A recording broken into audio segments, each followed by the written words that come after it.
Welcome back, my friends. We have a new developer update that has just dropped, showcasing what we are going to be able to expect for the coming season in Marvel Snap. We're going to be going through the trailer, talking about the new locations, breaking down our new Battle Pass card, Hitmonkey, who I think is going to be insane, and then we're going to talk about some of the clarifications we have received around the Series 5 cards releasing this month, which have honestly dramatically changed how I think about some of the cards releasing, so let's get into things.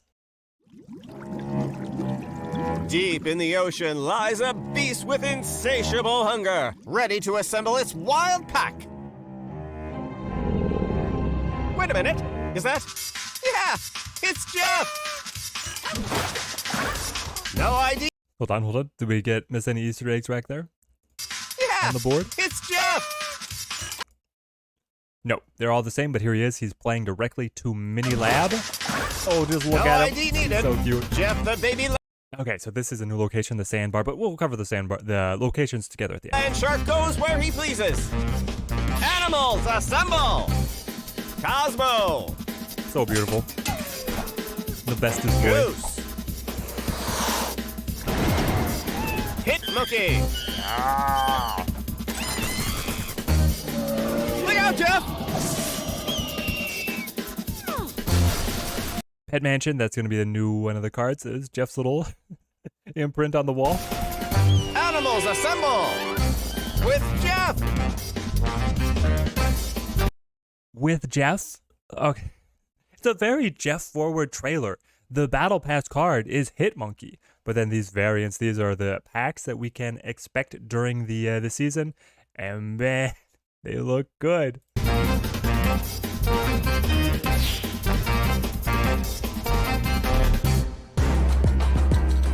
What up, everybody? It's Ben Brode. I'm super excited for this season of Marvel Snap. This season is Animals Assemble, and it's all about our furry friends. The Ryan Gonzalez variants for Goose and Cosmo look amazing.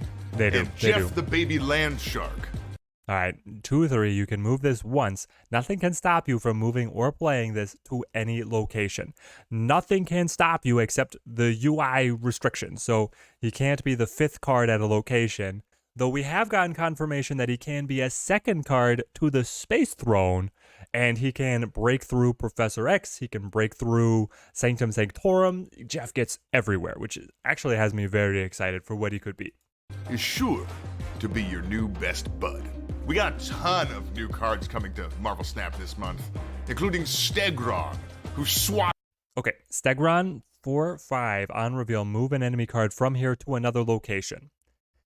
This, I was initially really high on Stegron because I thought they were allowing you to choose the card and choose where it would go. That's not the case. He is Juggernaut. He randomly picks a card and then randomly moves that one card. I'm back to being pretty low on Stegron now. He does get discounted by Zabu. He could be reactivated by Odin. He could help to facilitate a Kingpin list. But at 4/5, with the randomness of the movement really holding him back, and then he's only moving one card rather than Juggernaut moving all the cards. Of course, Juggernaut is moving all the cards played there that turn. Stegron would be able to move existing cards. I don't know. I'm not nearly as excited for Stegron as I used to be. Swats away a card at this location, moving it to another location. Snowguard, who's super fun. Each turn she shifts into bear or hawk form.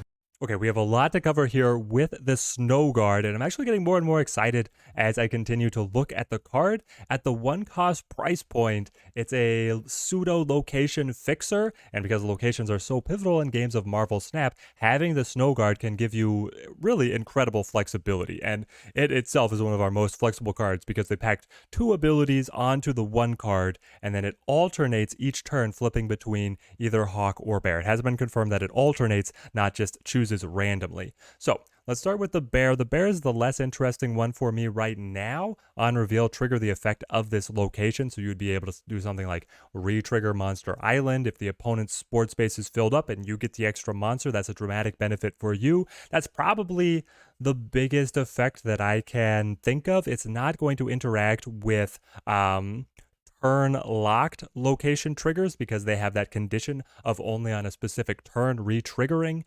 So that actually sweeps away a lot of the quote-unquote on-reveal locations, and a lot of the other locations are just passives. But as more cards, more locations I should say, are added into the game, the bear could find some really niche and powerful activations in there. Then we have the Hawk. This is at release at least the big thing to me. On reveal, ignore all location abilities next turn. This is reciprocal. It means that you can become your opponent's best friend if you disable the Mindscape or the Dream Dimension, something like this. It also means that if you are trying to gain access to something like Sanctum Sanctorum or Death's Domain, you're going to need to be ready with a high tempo play to be able to match what your opponent is able to do, because they're also going to be gaining access, and the cards played are going to be ignoring those location abilities. And you can choose whether you want to double down on the location or turn them off for a turn. Jeff the Baby Lancer. Beautiful, Is this the animations. cutest card we've ever made? Certainly. Nothing can stop you from playing Jeff wherever you want. Whether you've got Ebony Maw, Professor X, or Storm, you can play Jeff there. And you can also move Jeff once, just in case you didn't get it just right the first time. Move Jeff into any location. Nothing stops Jeff. Jeff He's so is very flexible. lovable, and he'll be joining Series 5 along with Stegron and Snowguard this month. But let's talk about our new Season Pass. Well, okay, hold on. So going back to Jeff, I think that Jeff's landing place could be something in a mid-range control.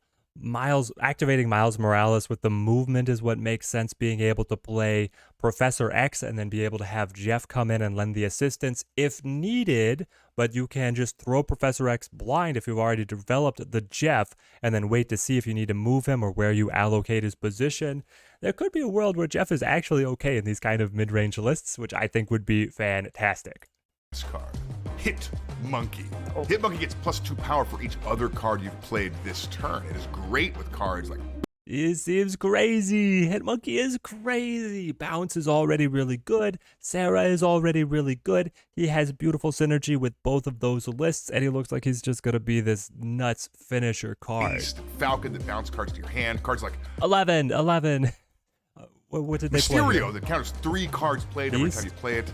And They played the Sarah that Mysterio. reduces cards. And then he's coming back. He came back to the board. They bounced him with Beast. So they comboed Hitmonkey with Mysterio and with Beast to get the bounce. And then they ran.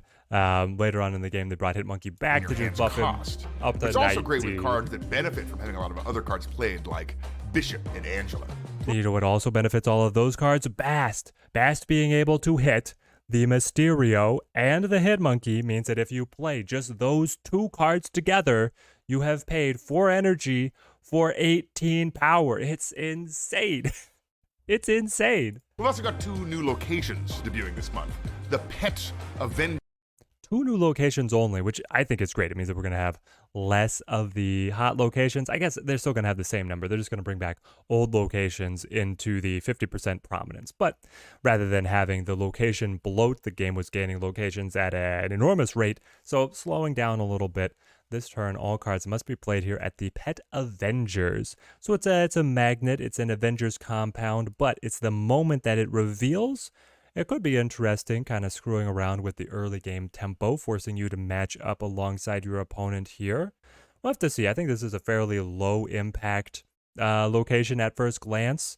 It'll be interesting once it hits the 50% prominence, what kind of decks really thrive alongside it. Avengers Mansion, where they're so cute, you have to play there this turn. And the Sandbar, where it's time to relax. No cards with abilities are allowed. So, of course, with the no cards with the abilities, being able to move pieces around and being able to play Patriot decks is really going to be the way to go. Patriot is already an okay list in the meta, so I think it's just going to be saying, hey, for 24 hours, you play Patriot. And everybody also runs Enchantress to be able to counter things, etc., etc. The Leech or the Sauron. Sauron Shuri would be able to do great work here as well. So would Zero.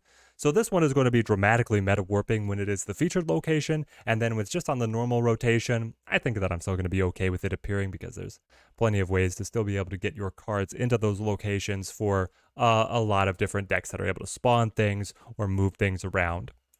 Where it's time to relax. No cards with abilities are allowed. Okay, the rest of the video is Ben Bro talking about how he's feeling under the weather after having gone to the Game Developers Conference. Best wishes to him on a speedy recovery. Wish him the best. You guys can check out the full breakdown with a link in the description, but they don't talk about anything on the roadmap or any new features. We just have the reveal of what we are getting this season. You guys are going to have to let me know, what cards are you most excited for? Do you think that any of the Series 5 cards are really going to be standout from what we got? I think that Hitmonkey is far and away the best card that we are getting this season, which is awesome because as a Battle Pass card, he is the most accessible, and I am so excited to be playing with him. We are going to be streaming right here on the channel once he releases, YouTube and Twitch. Can't wait to theorycraft around this guy. If you guys are going to come join us and hang out, bring some spicy decks for me to test. Can't wait to see you there. Till next time, thank you guys for watching. Keep on snapping.